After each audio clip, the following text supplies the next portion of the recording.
Hare Krishna, welcome all of you for our today evening's Valmiki Ramayan class. So usually our class is on Wednesday, but today we are taking it on Thursday because being the auspicious day of Ekadashi, and it's my New Year resolution, 2025 resolution that every Ekadashi there will be Hari Katha, because Ekadashi means doesn't just mean fasting; it means Hari Katha also. So it is very important that on Ekadashi day, four things are very primarily to be done: chanting the name of the Lord, holy name has to be chanted with devotion, refrain from grains, in fact, refrain from food itself, but as per your health conditions, as per your age, you can eat, but not grains. You can eat some things which are allowed for fasting. And of course, fruits and dry fruits, fruit juices, and all that, it's okay. As regards the third thing, and that is Harikatha. Just chanting is not enough. Kirtan and Harikatha is very important to be done on Tadashi. So last time we completed up till verse number 8, if I'm not mistaken. Ramani Mataji, I completed till 8, right? 8वां श्लोक तक किया है ना?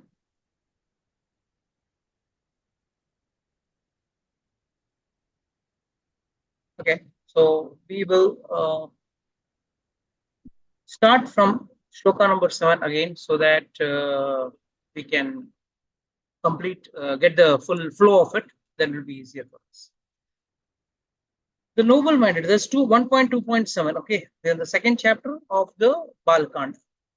The noble minded sage Valmiki, having thus said, the obedient sage to the obedient sage Bharadwaj, gave the bark address to his spiritual master, his guru. So he was, after Narad Muni had described the entire Ramayan, the Sankship Ramayan, to Valmiki Muni, after he asked certain questions to him regarding great personality, after he had left, Valmiki Muni, along with his student, his disciple, Bharadwaj Muni, went to Tamasa river to take bath. So while going to take bath, he was adoring the entire weather, the scenic beauty, and how clear the water was, and it was really an enchanting place for him. And he was trying to take some relaxed time over there. At that time, when he is taking the dress from the hands of his Shishya, Bharadwaj Muni, sage Valmiki, who had restrained senses, took the bark cloth from his disciple's hand and strolled around looking at the wild forest. बस ऐसे इसका मजा ले रहे. The holy sage Valmiki, in the vicinity of the river, saw a couple of crouch birds with melodious voice moving around inseparably. In a romantic mood, the two crouch birds were moving around. As sage Valmiki was just watching, suddenly a hunter with a with a sinful intent and full of cruelty, killed the male bird of the couple. It's a very beautiful shloka. Tasmat Mithunat Ekam. Out of the Mithunat means romantic couple. So it says Tasmatu Mithunat Ekam Pumsamams Papa Nishchaya, who had already done Papa Nishchaya, means he had decided to do this sinful act. Jagana means killed. Virinleyo Nishad Tasya Pashyataha. He sees. What does he see? An hunter. Nishad means hunter, who is full of cruelty.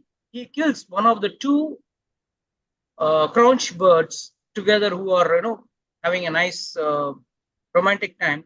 Suddenly he shoots and kills the male bird. And seeing that male bird killed when they were in the peak of their romance, sensual pleasure, when the two birds were having sensual pleasure, they were at the peak of their enjoyment. At that time, this Nishad, or this hunter, shot the male bird. When the male bird was shot, the female bird, seeing him drenched in blood, and suddenly, from the peak of the enjoyment, dropped down to nowhere. She was in a big vacuum. It's very, very painful or a very sad moment.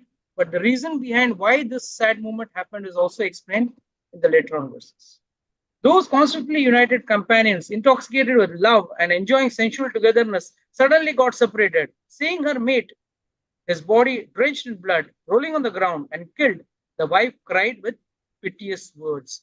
The wife was really crying piteous words. Seeing the hunter kill the bird in that manner, the heart of the righteous sage Valmiki was filled with compassion. Karunayam. The word is used as Karunayam. Karuna se unka hriday bhar gaya. Now, one may wonder, how come a sage is supposed to be detached from the material world? How can he have compassion? Is it not a general myth? साधु संत तो दुनिया से परे हैं, पूरा दुनिया से विरक्त हैं, उनको क्या लेना देना? Everyday hunters are killing some animal or the other. Then what's the big deal? Why was he filled with compassion? So please understand, this is the wrong understanding, that the sadhu santa don't have any emotions. In fact, they are so merciful that even they sometimes curse someone, and the cursing is also for their own benefit, for the benefit of the person who has done something wrong. You see, if you see the curse given by Narad Muni to the two brothers or the two sons of Kuvera, this Manigriva and Nalakuvera, these two brothers, they were cursed by Narad Muni to become trees. But that curse only became the source of their liberation.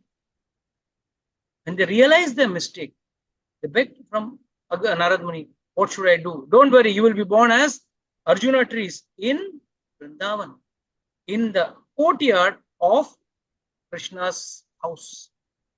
What a great blessing it is. Always remember all your, so to say, rishis and sages, they never think bad about you. They only see good about you. And when the sage saw cruel hunter kill the male partner, and the female partner was crying piteously, hearing the wailing of the female crouch birds, sage Valmiki felt great sympathy for them. Angered by the irreligious act of the hunter, sage Valmiki spoke the following words. A very, very important shloka. You all must know this shloka by heart. Ma nishada pradishtam tvam agatam shashvata samaha yat krauncha mitunam cha ekam vadham kam mohitaha. Very, very important. Here, this is supposed to be the first poem ever written in mankind. Yes, the first poem ever written. This is why it is called as, he is called as Adi Kavi, and this is the first Adi Kavya. Now you will say, no, Adi Kavya is Ramayan. Yes, Ramayan is Adi Kavya, but the first verse which was spoken in perfect grammatical composition was this verse. Valmiki curses in this verse. Ma nishad. Ma means never, no. Nishad. Tvam agatam. You will, pratishtam. Tvam agatam. You will never get peace. You will never get peace. Oh, hunter, you will never get peace.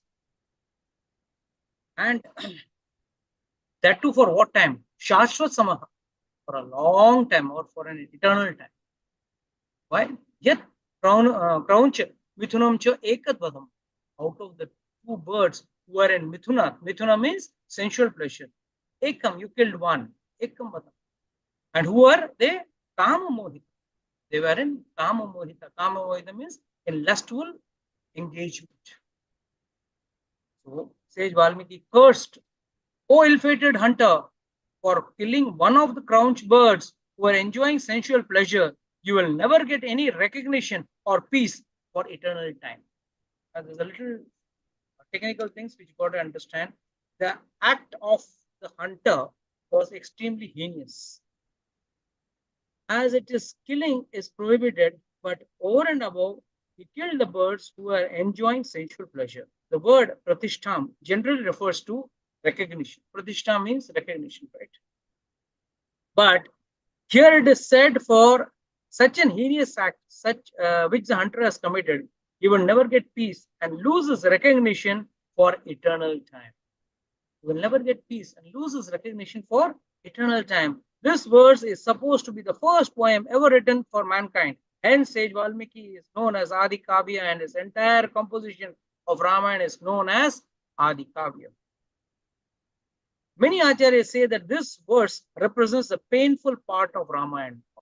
One may wonder why was such an incident could happen to a nice sage like Valmiki, and that too when he is with his student Bharadwaj Muni. He says many acharyas say that this verse represents the painful part of Ramayana. Those two birds represent Rama and Sita Mata, those who were living happily in the forest. But in the form of a hunter, Ravana kidnapped Sita and the couple was separated. So both Rama and Sita were anguishing for each other. Secondly, sage Valmiki was deliberately exposed to such a situation by destiny to prepare him, for he would have to pen down all the compassion in the form of a poem when both Mother Sita and Lord Ram would be separated and will be anguishing during the entire course of the Ramayana. So please understand this is very important. शाश्वत समा के लिए उसने श्राप तो दे दिया. Now next verse you will be wondering, why did I give this shrapa? My job is not to give shrapa. You know, in the whole world so many wrong things are happening. Are the sages keeping on cursing everyone? First and foremost, then of course you'll go ahead and understand this was not a shrapa. It was actually by the will of the devatas he could pronounce this words. So sage Valmiki spoke in grief and sympathy for those birds. Having said in that moment from his heart, sage Valmiki was pondering why did he speak this? What he has spoken and why did he speak? There are two things. No? Why and what did he speak? मैंने ऐसा कविता बनाया तो भी क्या बनाया? जीवन में पहला कविता बना तो भी क्या बना? A curse becoming a form of a kavita. He was pondering over it. That is why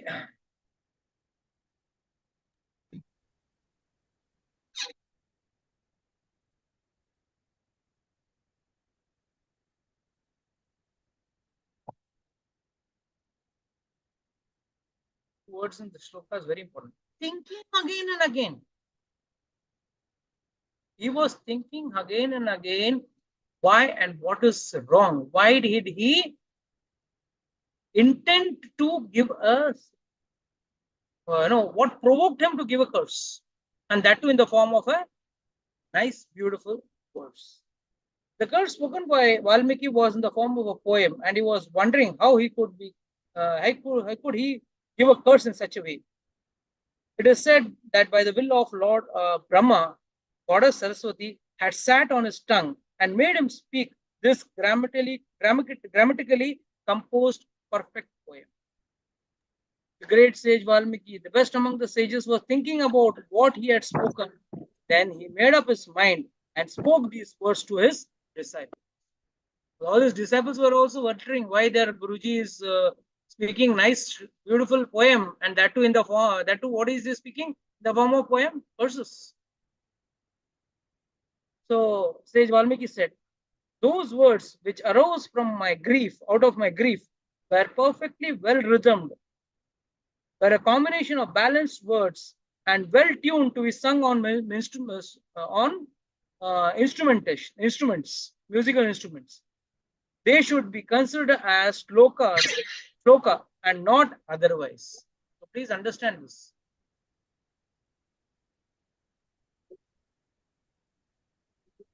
Mataji, you will have to mute. So please understand, here he is telling his shishyas, his students, his disciples, those words which arose out of grief, which were perfectly rhythmed, a perfect combination of well-balanced words and were tuned to be sung on a musical instrument. Please understand this. इतना अच्छा कविता था कि उसको गाने में भी गा सकते. It can be sung also. They should be considered as shlokas and not otherwise. उसको हमको श्लोका मानना चाहिए ना कि कुछ. तो श्राप मत मानो, एक श्लोक ही मानो. That is what he is trying to indicate to the Shishyas.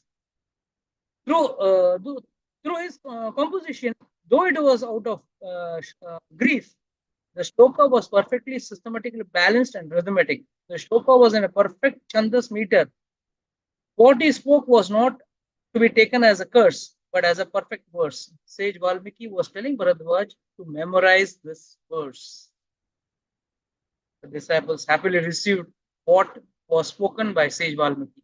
The excellent words that came out in the form of verse delighted Sage Valmiki also. So Valmiki was not only wondering, "Arey maine kya shlok bol diya," but he was happy. After bathing at the holy spot, then he, as usual, he took his bath as per the scriptural rules, offering water of oblations, all that process he did. Sage Valmiki then returned to pondering over the relevance of what he has spoken. He was wondering, why did I speak? What was the purpose behind it? He didn't realize the purpose behind speaking that shloka or that verse. Listening to the instructions of his spiritual master Guru, the humble disciples, Sage Bharadwaj, followed him with a pot filled of water.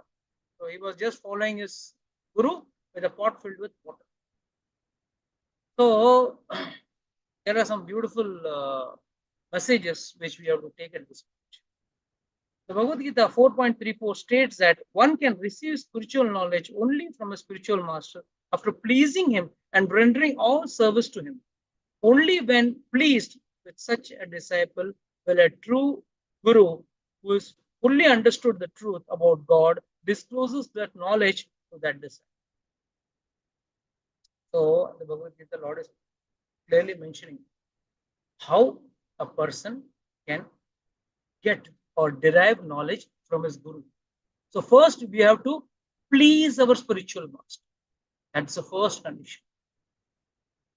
Once the spiritual master is pleased, then automatically he discloses the secret about what wealth, how to earn more wealth, how to earn more name. No, the secret about achieving.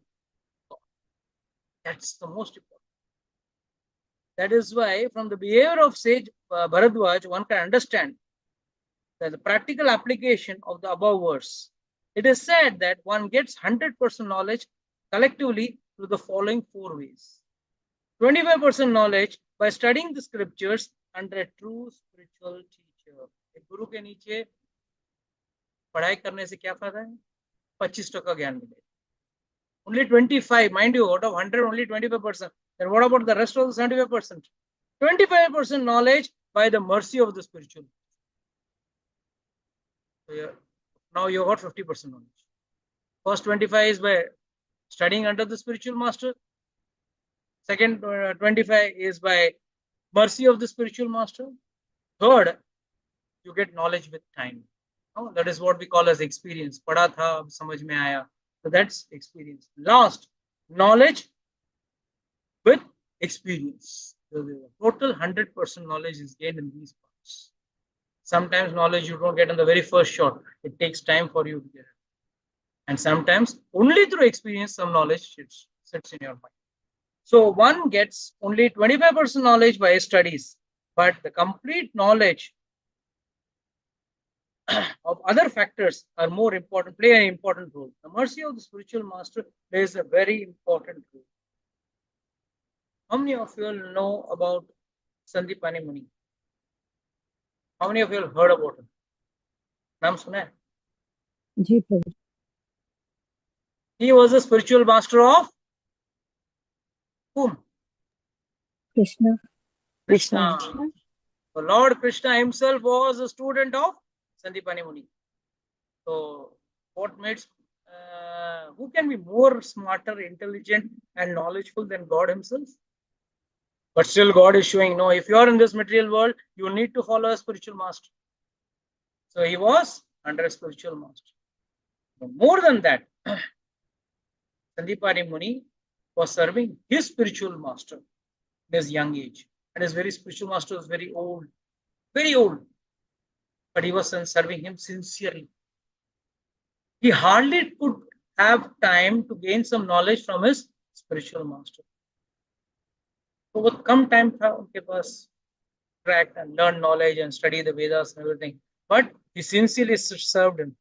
So when he was on his deathbed, his Guru blessed him.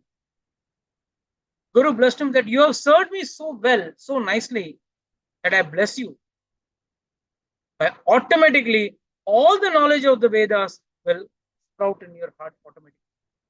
आपको सारा वेदों का ज्ञान अपने आप आ जाएगा. उससे भी ऊपर स्वयं भगवान तुम्हारा शिष्य बनेंगे. See the mercy of a spiritual master. So Bharadwaj Muni carrying the pot behind Valmiki Muni, Valmiki Rishi, what does it depict? A student should be always in a respectful and in a service mood to the spiritual master.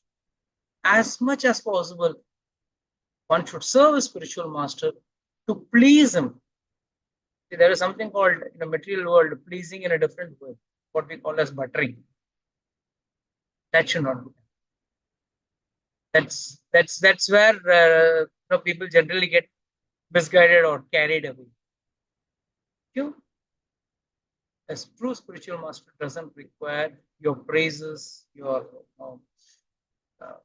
buttering, your false endeavors. Two things you should never do. One is false endeavors and false praises. Spiritual master doesn't like it. And who was expert in this? Duryodhana was expert. He called the Durvasa Muni and he told him, no, I am very much focused to you. I really like you. But I always endeavor to follow your instructions. And then he's coolly trying to spoil the life of the Pandavas. There is a Gemini Mahabharata. How many of you have heard about it? Gemini Mahabharata.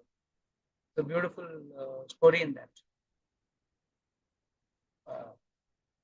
Durvasa Muni was invited by Duryodhana. This is from Mahabharata only. But a slight variation from the original story. So he called Durvasa Muni and his 88,000 rishis and fed them sumptuously and very nice Rajasi Rajbhog and all that. And Durvasa Muni was very happy. He said, I'm very pleased. What do you want? Tell me, I'll bless you. Sir, I just want your mercy on our whole family. So I want you to bless my brothers, my cousin brothers, Pandavas. You go there and bless. Okay, no problem. You can bless them. But I want you to do it something unique so that you can put maximum mercy on them. So when Duryodhana said this, somebody said, fine, I don't mind. What do you want to do?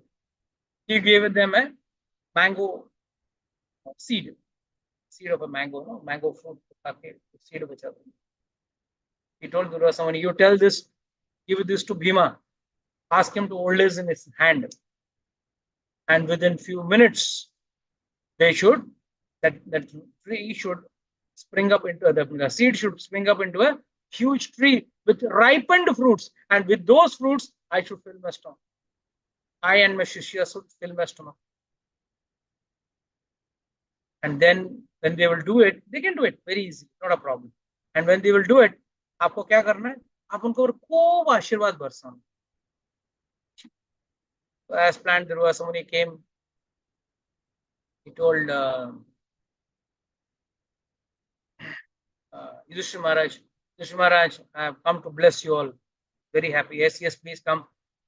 Generally, what we hear in the general Vyas Mahabharata, that immediately everyone was tense because they had already eaten food.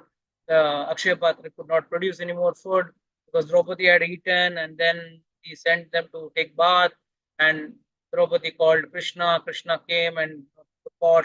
He took one grain of rice, he ate, and his stomach got full. and all those sages got filled. But this Jivani Mahabharata, there is a small variation. He called and he said, see this seed, I want you to hold in your hand and grow it into a full-fledged tree with fruits, laden with fruits, ripened fruits, and we all sages want to eat. They all decided, ye to hone wala nahi. Within 10 minutes, the tree cannot come. Rather, we die. Rather than dying from the wrath of a Brahmana, we die ourselves. It is better. Immediately,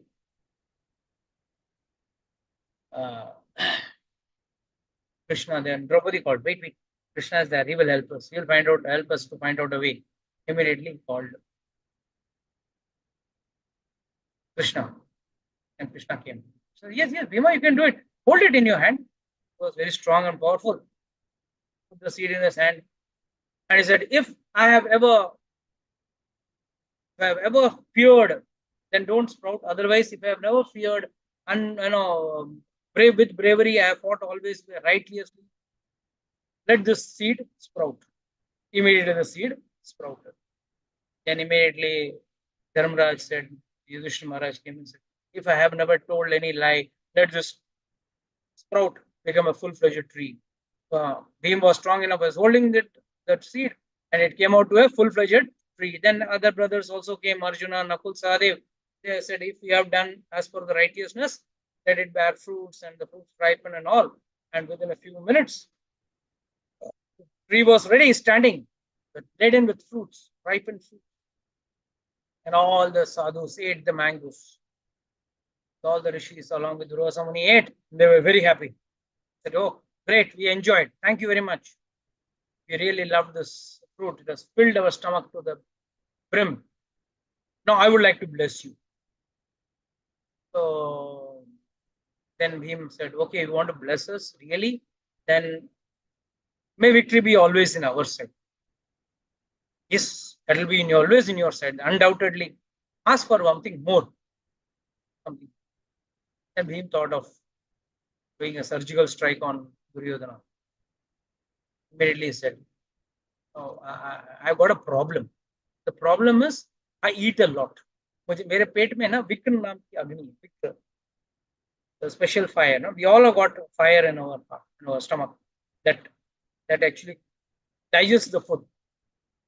तो मेरे stomach में ना विक्र नाम की अग्नि है, उसकी वजह से मुझे भूख बहुत लगती है. Every 5 minutes, 10 minutes, I eat. At my morning breakfast is about 40 man. 40 man means 1 man is equal to 40 kilos. So 40 into 40. That much amount of breakfast I require, and then that 10 times of that I require as lunch. So it's like, that's not the problem. I get the food. But the problem is I spend a lot of time in the toilet. Because I eat so much, it takes so much time to download. So it's a very bad situation. So you do something by which I can keep on eating. But that Shakuni, he should do toilet for me. He should do toilet for me. तो अगर मैं 2-4 घंटा खाऊं, 2-4 घंटा वो बैठ के toilet में बैठ के, so somebody said fine. So whenever he would remember, today I want to trouble Shakuni, the main crook, sending us here, is to take around 2 kilos of chilies. Eat the chilies raw. And next day, Shakuni Mama is to bear the pain. Next day morning, Shakuni Mama has to bear the pain. So the point what I'm trying to say is, one should never go crooked with the spiritual master. One should be true to his spiritual master. One should be surrendered to his spiritual master, and one should be always in a power of serving the spiritual master. If one is not in that mood, it becomes very difficult. Progress in spiritual life is only possible when one serves the spiritual master to the best of his capabilities. Now, just for those who are not connected to ISKCON, just for them, those who are connected, they know who are the various types of spiritual masters. But those who are not connected, for them, a brief understanding. First is, I've given the book very clearly, but still, one is the topmost is the Diksha Guru, who gives you initiation, by which he gives you the mala to chant, and he adds you up to the parampara. That's called Diksha Guru. But before you reach to the Diksha Guru, you need to be trained in the spiritual aspect. So you go through a Shiksha Guru. Shiksha Guru is one who trains. Mind you, in all other sampradaya, the Shiksha Guru and the Diksha Guru is generally the same. Most of the sampradaya, both Shiksha Guru and Diksha Guru are the same.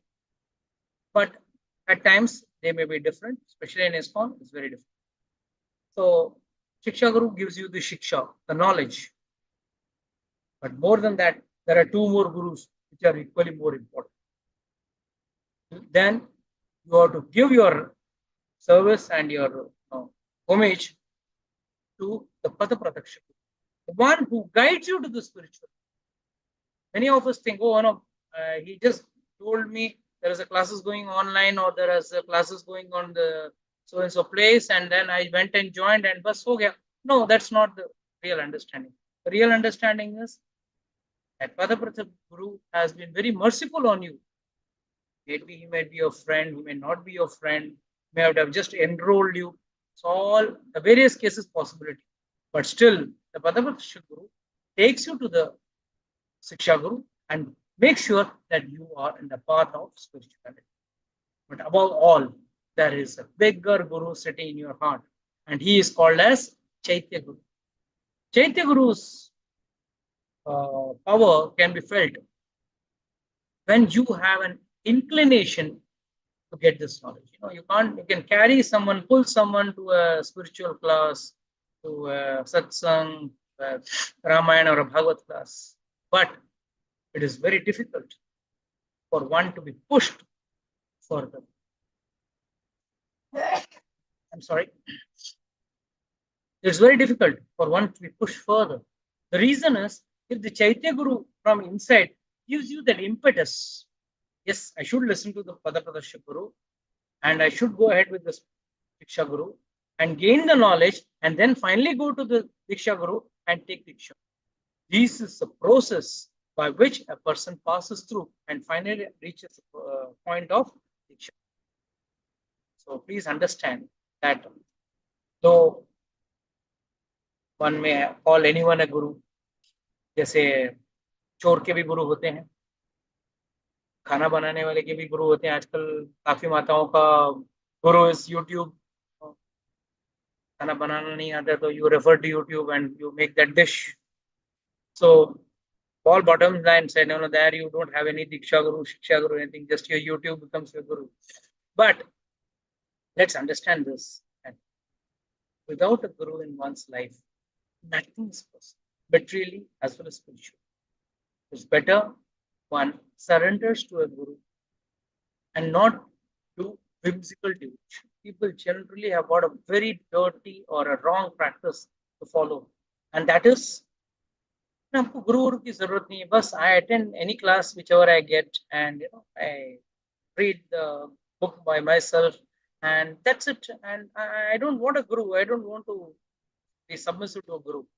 That's a wrong approach. All your efforts are going down the drains. You will not achieve your full results. The reason is, unless and until one doesn't have a guru, he cannot learn the secrets of the Shastra. However deeply a book may be written, still the secrets of the Shastra can only be learned from a spiritual master. If people generally come and tell me, no, sir, I read books very nicely, not a problem. I said, fine, great. You read the books, that's great. But if everything was possible by just reading books, teachers would have been jobless, right from the material teacher to the spiritual teachers. Even if you know English, you cannot become a doctor and engineer without having a professor or a teacher to teach you. So, at all conditions, at all states, one should not concoct his own spiritual process. People concoct their own spiritual process, and that is the most dangerous thing they can have. A bona fide spiritual master, a bona fide spiritual teacher के अंदर रहते हुए under his guidance only one should perform as devotion. And last but not the least, there are many people who say, I'll choose my guru. I'm very choosy. I want to be very particular. I'll choose my guru. I will attend his class. I will attend a couple of classes, and then I will decide who is fit for me. That means you want to be a guru of your guru. You want to be a guru of your guru, because you will certify who is going to be my teacher. This is one of the biggest blunders which people do. In life, yes, you don't decide which child you will give birth to. Whatever child comes from your womb, your wife's womb, you accept as your child. Wherever you have taken birth as your parents, you accepted them as parents. You did not choose your parents, you did not choose your children. You may say you have chosen a spouse, but generally it's a regret. But on Toto, after scanning, finally, when your brain stops thinking, finally you land up with one life partner. So in life, so many things you don't choose. You may think you're choosing, but it is all because of destiny. You're coming to a spiritual path itself is your destiny. Over and above in that, never try to be smart and crooked. Never try to use your intelligence. Surrender your intelligence. That's the first thing you got to do to win over success. If you want to win or have a success in your devotional life, the first thing is you need to surrender yourself. And surrender means where you accept what destiny gives you rather than you trying to impose or create your own destiny. In fact, in Rama and Ayodhya Kand, is a very beautiful understanding given by the same destiny part. Lakshmana fights with Rama. He says, what do you think? Kaikai will just pull you to send you to the forest. I'll fight it out. I know who I am. I have the power to handle everyone. With one arrow, I can kill the whole world. And you don't worry. If anyone comes against you, stops you from getting coronated, I will smash them out. And you become, without any opposition, you become the king. And that time, Ramachandraji tells Lakshmana, this is nearly my destiny. Kaikei, who was my very good well-wisher, as good as my own mother, when she has turned against me, means that is only because of my father giving vow to my wife, to his wife, my mother, to Kaikei, and then she is sending me over here. This was all predestined. It is not destined now. Had it not been predestined, my father would have not given those two vows to Kaikei. So let's understand in life, destiny plays a very important role, and even Lord Ramchandra accepts that can only be destiny. So with prowess, with your own skills, don't try to change destiny. Destiny will change you. So my simple advice is don't try to change destiny. So again, coming back to our verse. So as I explained, there are 4 types of gurus, and all these 4 gurus play a very pivotal or a very important role in your life. जब तक ये गुरु नहीं रहेंगे आपके जीवन में, आपका जीवन का उद्धार नहीं हो सकता. Once one person came and asked me, sir, आप बोल रहे हो गुरु, किस गुरु को लूं? आधे गुरु तो जेल में हैं. So-called branded gurus are very costly. There are some branded gurus. To meet them, you have to shell out a lot of money. So they are very. If you are brand conscious, I have to afford that gurus. So my answer was yes, true. And that is the reason he said, I don't want to make a guru. And a few of the gurus are cheaters. Most of the gurus are cheaters.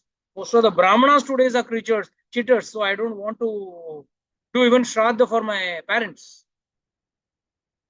So Shastra says, to the best of your ability, get hold of a brahmana and do the shraddha for your parents. Immaterial of how devoted that Brahmana is devoted to his work, devoted to his profession. Don't try to find out faults. The reason is we ourselves are full of faults. And if you get a better Brahmana, you can always shift. It's like simple explanation. How many times we have fallen sick by eating outside food? सब लोग बीमार पड़े ना कभी कभी तो पेट में गुड़गुड़ हुआ है कि नहीं? कभी बाहर जाके चाट खा लिया, पानी पूरी खा लिया, पाव भाजी खा लिया, किसी ने भी खाना छोड़ दिया वह दुकान छोड़ चेंज करेंगे बट बाहर खाना नहीं छोड़े. But that is our dharma, right? Eating outside is our dharma.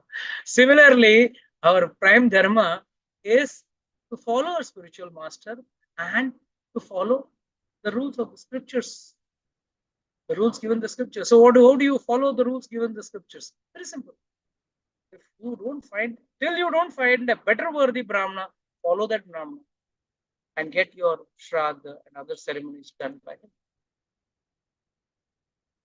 There are bad doctors. Everyone knows about it, right? There are money-making doctors. There are doctors who take out a kidney and they sell you. But after this information, have you stopped going to doctors? When you fall sick, you still go to a doctor, right? So when, in spite of knowing that eating outside is bad for the health, injurious to health, we are eating. We are not stopped it. We never stopped doing all this, going to a doctor, in spite of knowing that few doctors are bad, but doesn't mean all doctors. Similarly, Acharyas say, as per your bhava, as per your thought process, you will get a spiritual master. If you have a cheating propensity, आपके अंदर cheating करने का एक भाव है, तो आपको cheating वाला गुरु ही मिलेगा.